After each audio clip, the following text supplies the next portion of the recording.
Was it too short and you wanted it to last a lot longer? Stick with me and I'll tell you how to fix that. First thing you want to take into consideration is with any action camera, whether it's a GoPro, Insta360 or something similar to that with the internal battery, the very most you're going to get is about an hour 15 to about an hour and a half worth of record time.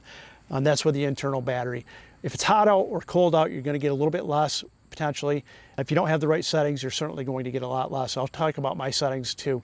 Beyond that, you're going to need a means to charge the battery and record at the same time. You're going to need an external battery, a means to attach that to your bike, and the correct cabling and pass-through door to be able to charge the camera. I'm going to show you those items that I have on the different cameras.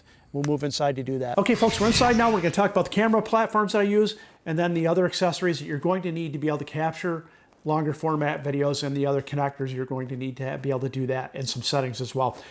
So the very first camera that I'm using on the right hand side, your left, would be the Insta360 Ace Pro. Had this about 2 months now.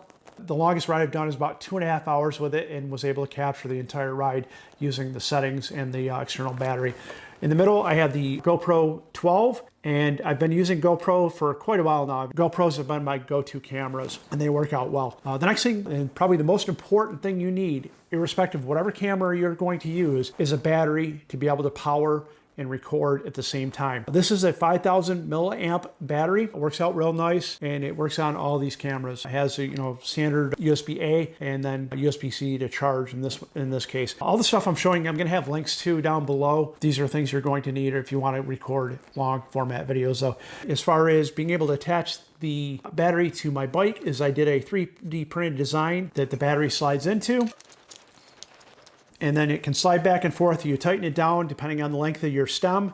It mounts underneath the stem. I'll show a picture of that here. And I use zip ties just to do that with. You can slide it back and forth depending on the position of your stem and where it needs to be. This works on about a 100 millimeter stem, a little bit or bigger. Smaller might be a little bit of an issue, but you can still adjust it back and forth. Works on my flat top on my truck and Honda pretty well. Occasionally, if I'm using it for a mountain bike, and I'm using a hydration pack, I can zip tie it to the hydration pack or throw it in the pocket of a hydration pack, whatever works. Going over to the Insta360, the biggest thing you're going to need to do is you're going to have a pass-through door of some nature to be able to charge the camera.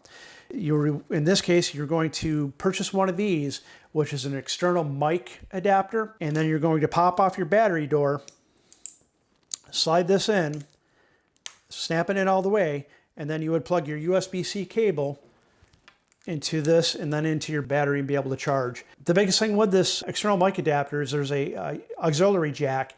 You're going to want to cover that up with tape. If you don't do that, you run the risk of getting water into your camera and potentially causing issues. So I would definitely make sure you cover that up. I have not used this in a long ride that's been wet or muddy or anything of that nature, so I can't tell you 100% sure the waterproofness of it, but I think it's going to be okay if you cover that up, like I said. Moving on to the GoPro, same thing. You're going to need a pass-through door. GoPro sells these, or you can get some aftermarket ones. Same type of idea. It's got a pass-through. You would snap that on and then be able to plug your camera into that and then into the battery to be able to charge. The biggest thing with this is I usually throw some tape on it, and I've run this in a bunch of different wet, muddy, torrential downpour type events. One that I'll show you right now was a long road race, about 2 hours, and it was pretty miserable. You couldn't see 50 feet in front of you to know if you were actually chasing somebody or if they were 3 miles down the road. It was that bad, but it was fun, I guess.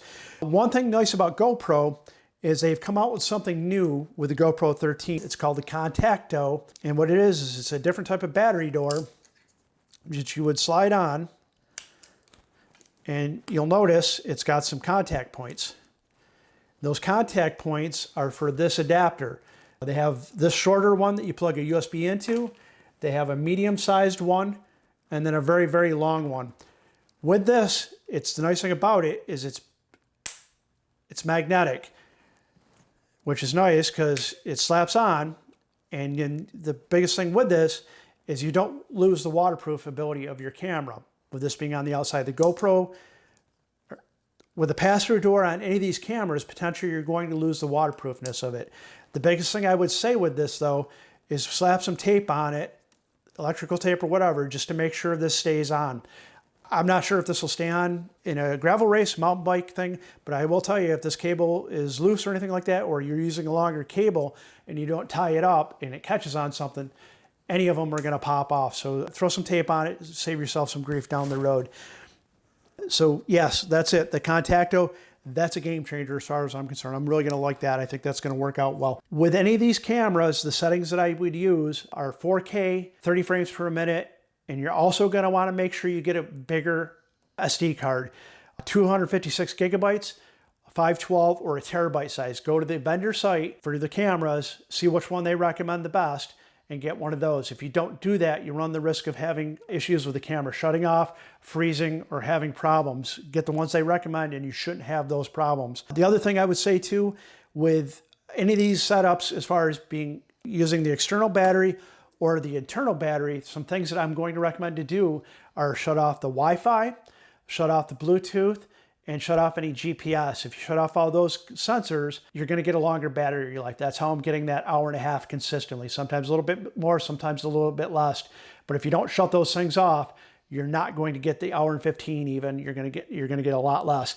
With the Insta360 Ace Pro, turn off the AI feature. If you don't do that, that battery is going to go pretty fast. Those are the settings I use. Those are the items I use. Again, links down below if you want to support the channel. I'd appreciate that. Other than that, get out and ride your bike.